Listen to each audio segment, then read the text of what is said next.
ও দারুণ দারুণ।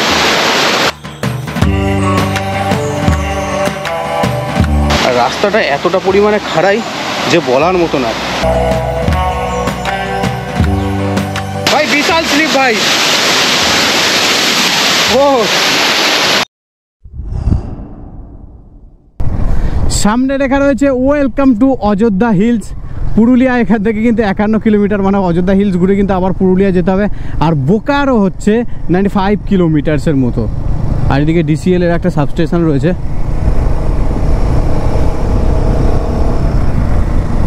তো মোটামুটি তুর্গা ওয়াটারফলসের কাছাকাছি চলে এসেছি। সামনেই রয়েছে তুর্গা ওয়াটারফলস। তো আগেরবারে তুর্গা ওয়াটারফলস ঢুকতে ঢুকতে কিন্তু সন্ধ্যা হয়ে গেছিলো, প্রায় 5:30 6:30 কাছাকাছি হয়ে গেছিলো। তো জাস্ট আজকে কিন্তু ভর দুপুরবেলা কিন্তু আমরা তুর্গা ওয়াটারফলস দেখবো, দেন বামনি দেখবো।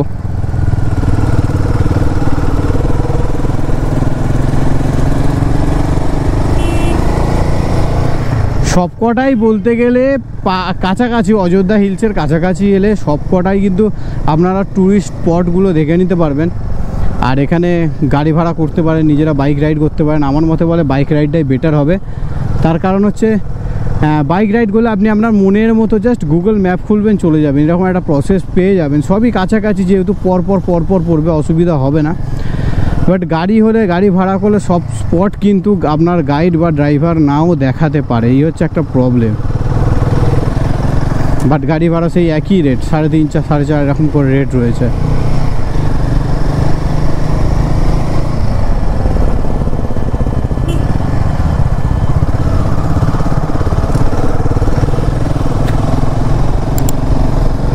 ও দারুণ রাস্তা, ব্যান্ডিংটা কি, ব্যান্ডিংটা খুব সুন্দর।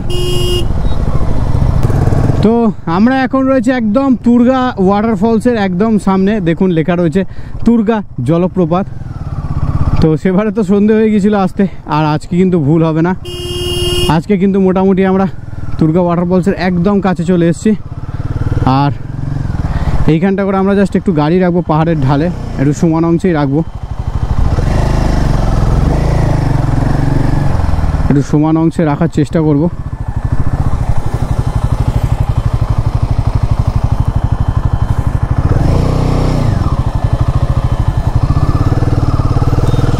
ও তো মোটামুটি আমরা এখন রয়েছি তুর্গা ওয়াটারফলসের কাছে। আর জাস্ট দেখাই, এইটা হচ্ছে তুর্গা ওয়াটারফলসের লেভেলটা, আর এই নিচে রয়েছে তুর্গা ওয়াটারফলস। তো জাস্ট এবার নিচের দিকে নামবো। আর এই রাস্তাটা কিন্তু একটু অন্যরকম, আর মেন রোড থেকেও কিন্তু এই তুর্গা ওয়াটারফলসটা দেখা যায়। তো এইখান থেকে দেখুন প্রত্যেক মানুষটা কিন্তু তুর্গা ওয়াটারফলস দেখছে। এই নিচে ওয়াটারফলস, আর তার জলও কিন্তু ওখানে দেখা যাচ্ছে। তো জাস্ট আমরা এবার তুর্গা জলপ্রপাতের দিকে নামছি। সঙ্গে আমার সামনে রয়েছে সুমন, আর পিছনে রয়েছে সুপ্রিয়। আর এই হচ্ছে জলপ্রপাতের রাস্তাটা। হেলমেট পরে নিয়েছে একদম, ছেলে হেলমেট পরে একদম তুর্গা জলপ্রপাতে নামছে। তার কারণ মাউন্ট করা আছে গোপ্রোটা, 10 বার খুলতে বিরক্ত লাগছে ওর। সেম আমিও করতাম, কিন্তু যদিও আমি টুপি পরে নিয়েছি বলে আর করলাম না। তো এই হচ্ছে তুর্গা জলপ্রপাত, আর ওই দূর থেকে দেখা যাচ্ছে জাস্ট।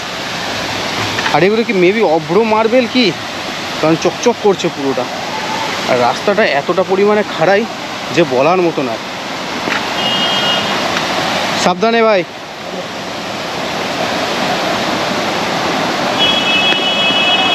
ও দারুণ রাস্তা, দারুণ।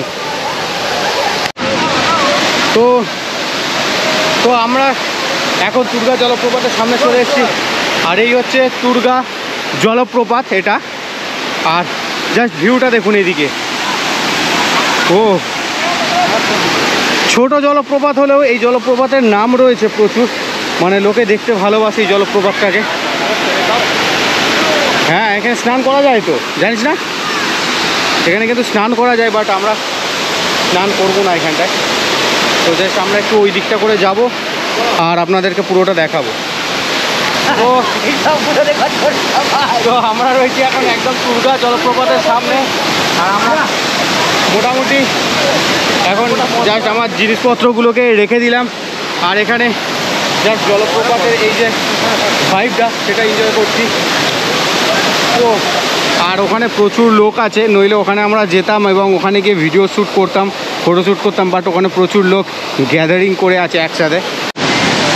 তো সুমন আর সুপ্রিয় ওইদিকে চলে গেছে, আর আমি এবার যাবো ওইদিকে একটু ফটোশ্যুট, রিলস এইসব বানানোর জন্য। ও দারুণ দারুণ।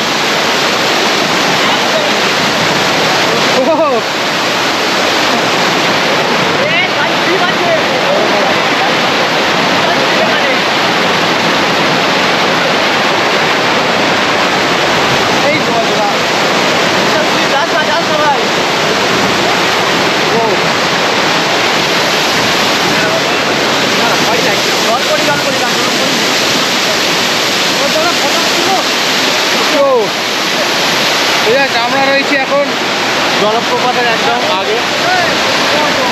হ্যাঁ যাবো।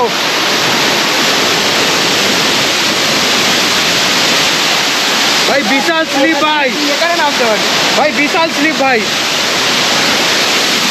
ও সুমন ভাই আছে, জানি না অডিওটা কতটা শোনা যাবে। তো সুমন ভাই কিছু এক্সপিরিয়েন্স? খুব সুন্দর এক্সপিরিয়েন্স একদম। ওয়াটারফলটা শুধু দেখাও, জাস্ট ওয়াটারফলটা একবার দেখুন। এখানে সবাই মনে করছে এখানে নামা যাবে, এখানে কিন্তু নামা যাবে না। একদম সবাই মনে করছে হয়তো এখানে নামা যাবে, স্লিপ আছে, শুধু পা পড়বে আর পিছলে যাবে, চলে যাবে। আমার ইচ্ছা ছিল স্নান করা, একদম নয়, একদম নয়। ও দারুণ সুন্দর লাগছে।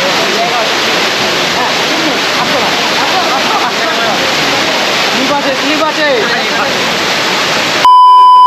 তো আমরা এখন মোটামুটি বামনি জলপ্রপাতের দিকে যাচ্ছি। সবে তুরগা জলপ্রপাতটা ঘোরা শেষ করলাম, কিন্তু জানি না আর বামনি জলপ্রপাতটা দেখা হবে কিনা, তার কারণ বামনি জলপ্রপাত 3:30 বা 3টে নাগাদ এরকম টাইপের বন্ধ হয়, কারণ বামনি জলপ্রপাতের নিচে যাওয়া ওপরে আসা সেটার ক্ষেত্রে সময় লাগে, প্রায় 1.5 ঘন্টা 2 ঘন্টার মতো সময় লাগে। তো জাস্ট জানি না বামনি জলপ্রপাতটা হবে কি না, তো তবু বামনি জলপ্রপাতের ধার থেকে যাব এবং টাইমটা একবার দেখে নেব, যদি সম্ভব হয় তবেই বামনি জলপ্রপাত ঘুরবো, নইলে সোজা আমরা বেরিয়ে যাবো হচ্ছে মার্বেল লেক। দেন মার্বেল লেক দেখে কিন্তু আমরা মুড়গুড়ার দিকে ঢুকবো, দেন ওখান থেকে বেগুনকোদো স্টেশনটা তো রয়েছে, দেন আমরা বেগুনকোদো স্টেশনটাই কিন্তু আমাদের আজকে লাস্ট হবে, দেন সোজা কিন্তু আমরা চলে আসবো পুরুলিয়া।